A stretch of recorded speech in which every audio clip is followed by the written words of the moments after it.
You have highly influential black men who are making statements that I think aren't helping because women can now use them as a shield. And as long as you have the Dr. Umars of the world saying whatever, they ain't got to listen to people like me. I think that's why that's harmful. I don't like the oversimplification that it's black men, as if we just start acting right, then women are just gonna just give up feminism and give up everything that they've been conditioned to believe. This is Caesar Walker, the cool, calm, collected one. And I'm Ronnie Gatry, the emotional one. And we are the Tipping Point Podcast, your source for the black male's perspective. Tipping Point Podcast. I was talking to a sister, and we were just talking about the differences between men and women. And it was so unproductive. I remember walking away from that conversation wondering, why did I waste my time? She talked over me. She cut me off. I couldn't get a point in. I would explain how men are. She would respond, that's stupid. Well, do you want to understand why we're different? I don't care. Is her response. And you're better at this than me. You walk away. I'm learning. I'm working on that in 2023. I should have walked away much sooner than when I did. But I remember saying how unproductive that conversation was. You told her this? No. Oh, okay. I walked away thinking that. Okay. That conversation with Dr. Umar and those fellows was unproductive. It created a viral moment, but it was unproductive. Right. What did we achieve? Because I don't even like that solution either. Because it goes back to what's been happening to our sisters all this time. You're putting a Band-Aid on the issue. So that means she can continue having babies as long as the men are going to step in and mentor them and take care of them. I can still get benefits from the guy. I can still get help. What does she learn from that?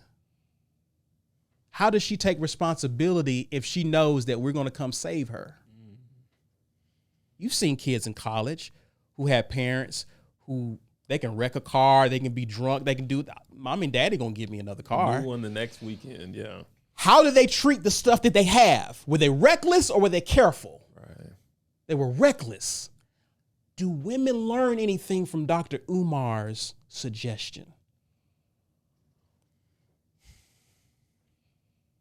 No. What did they learn from that? And it's disingenuous to ignore all of the conditions that made black men the way that they are in this community while acknowledging all of the conditions that made black women the way that they are. It's disingenuous. And as long as we're doing that, this will be an unproductive conversation and we will never get to real solutions. Because she has a part to play too. Even the Apostle Paul knew when he wrote to the church of Corinth, he knew that this church is so messed up, I have to not only address the men, but I also have to address the women. I have to address the husbands and I have to address the wives because they are doing things that's a byproduct of their culture of that region. There has to be a solution that's well thought out that addresses the men of our community, but the women of our community as well, because we're impacted by our culture. We're impacted by policy. We're impacted by so much that has gotten us in this situation. And as long as I see her as the enemy and she sees me as the problem, we'll never look at who the real enemy is. And it's been policy and culture that has worked for years, decades, to get us right here where we are right now. And Umar knows that. That's why I'm disappointed in him. That's why Black was on the money when he said he's pandering. Because he knows that. He's too knowledgeable to not know that. Right. And I have him on record saying something different.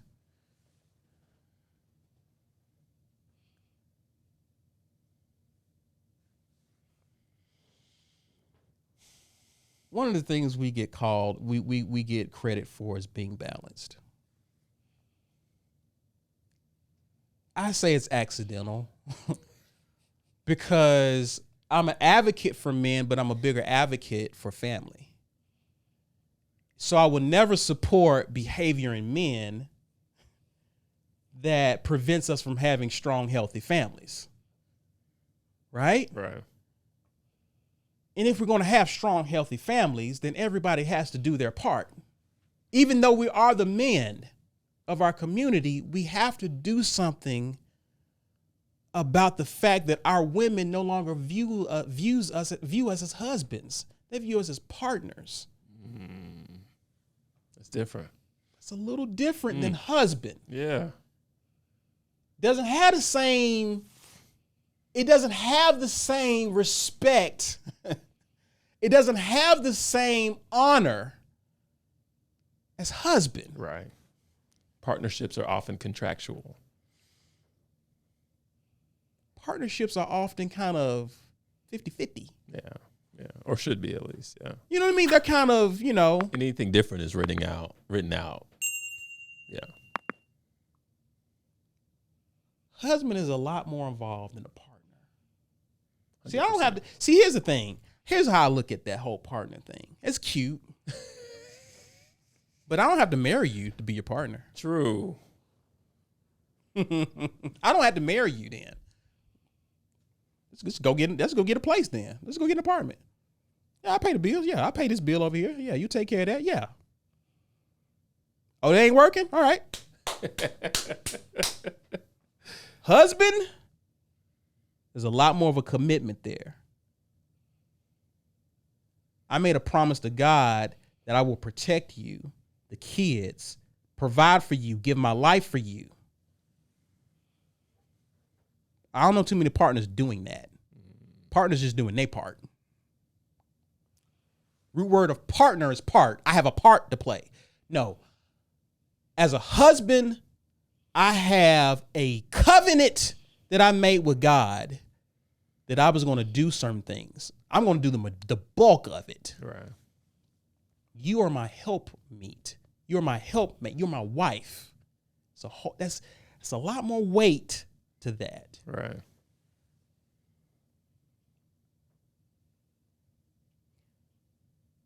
Now you know my thoughts. I think. I mean, y'all talk to me like what? To me, it sounds like the doors of the church are open.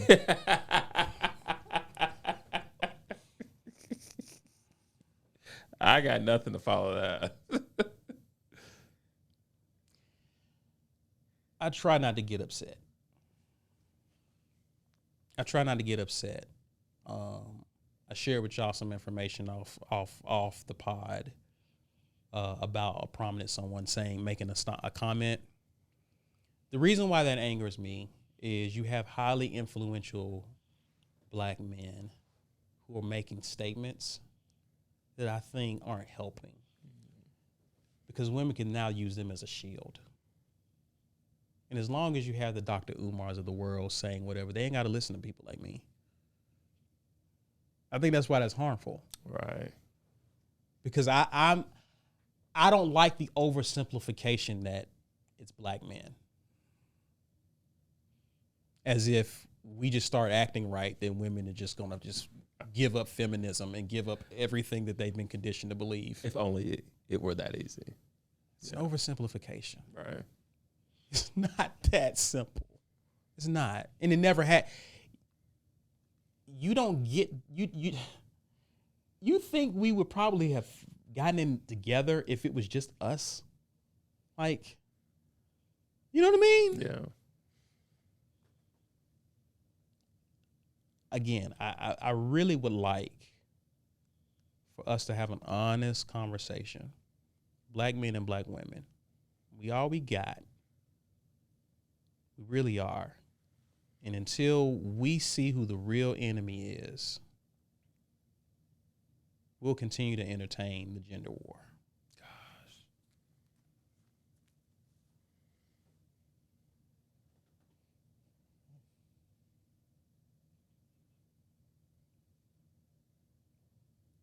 Okay. Yeah. I guess to quote the great philosopher Frankie Beverly, we are one. We got to start seeing ourselves at. And I think we just got to get to the point to where all this other stuff don't matter. Doesn't matter. I know we want to make it matter.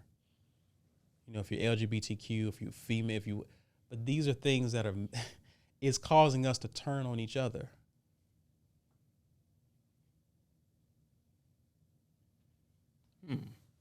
You just think of what policy has done. You ever want to turn children against each other? You want to break up a team? You start rewarding or showing favoritism to a certain member of the group and watch them cannibalize each other. Yeah, I've seen some experiments like that. It's ugly. That's what's happening in our community. You think about all these corporations that are donating millions of money to young girls. Not black boys. Trying to get them into STEM. Yeah. Think about JP Morgan Chase. Yeah. You think about all these, and I'm not mad at it. But then you have my brother's keeper and black feminists get enraged because it's not doing anything for young girls. Is that black men's fault? Cube on Cocktails with Queens. That's black men's fault?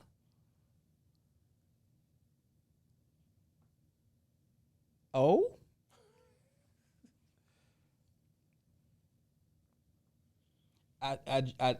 Until we really get serious about solutions,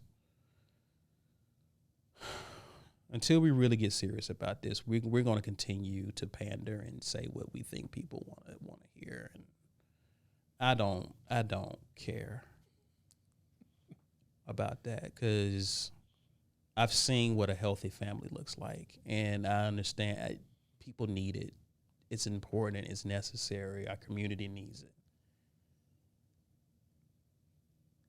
And in order to do that, we got to talk about what has happened to black men and black women. And black women are going to have to, for the first time, actually give a crap about that black man over there that you have commodified and see him as a means to an end. He's not here to serve you.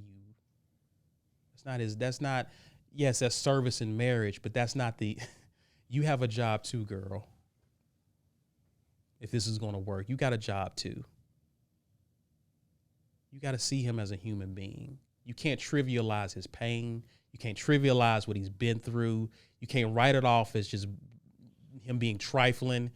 The same system that targeted you targeted him. And an argument could be made that black men have been through much worse. The same things that black women have been through, including lynchings. Black men have been raped in this country. Publicly. You go back to racism. Go back to slavery. Until you begin to see him as a human being and actually give a crap about what he's been through and take the time to actually listen. Listen to what he's dealing with. Maybe you begin to have empathy. Same way I try to encourage you and the fellas, hey, be a little empathetic that she doesn't know how to bring value. Right. She ain't never been taught that. She don't even know what that. You will stump most women asking them that. Go easy on them. Go easy on us. We've been through a lot since our time in this country and are still going through a lot. Anyway, I'm done.